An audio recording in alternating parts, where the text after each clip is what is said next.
انتهى زمن ان يكون معيار النجاح هو شخص الناس بتسقف ليه وبيطلع في التلفزيون يفصص تجربته. النجاح ما بقاش المخلوق دون اللي هو الدافي اللي الناس بتعمل له حساب وبتتعامل معاه بمهابة.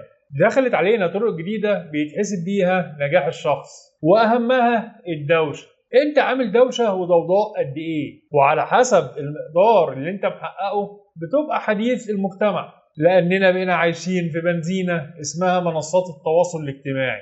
بنزينة أعصابها خفيفة من أبو لمس، بتشتعل في ثانية، والبنزينة لما بتولع بتاخد في وشها. بيبتدي الموضوع بواحد عمل دوشة ما لأنه رمى عقب سجارة، فيبتدي الناس تنقل اللي حصل، يقولوا عليه لبعض بلهفة وتحريض على المتابعة، فتتورط حضرتك في الدوشة دي وبنية سليمة ومن غير ما تقصد بتساعد في انتشارها.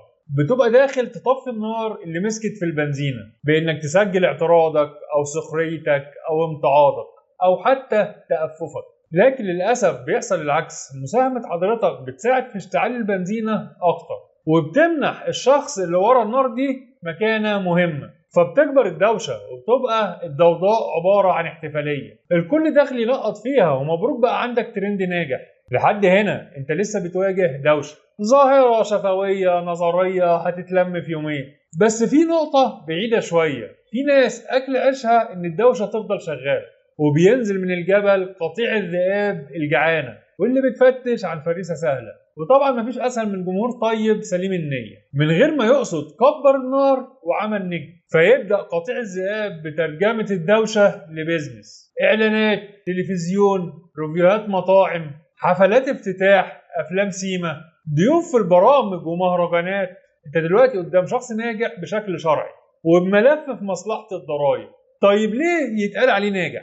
عشان تعريف النجاح القديم بيقول الخاصة بيقدروك باللي انت بتجيله، والعامة بيقدروك باللي بتملكه. فانت قدام شخص امتلك العربية الحلوة والقرشين ويمكن الطيارة الخاصة. احنا دلوقتي في مصر في لحظة فيها كم من الناس مشهورة وما تعرفش مشهورة ليه. عشان ايه بالظبط؟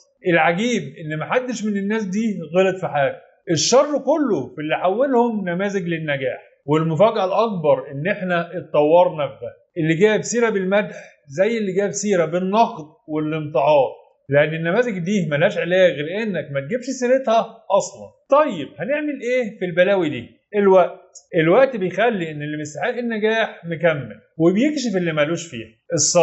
الصبر عمره ما خذلنا، لأن في النهاية لا يصح إلا الصحيح، هي بس مسألة وقت. الحاجة الأهم إن الواحد يوجه طاقته في إنه يشاور على اللي يستاهل، بدل الواحد ما بيضيع طاقته على النماذج تخليه هو اللي يستاهل اللي يحصل ليه.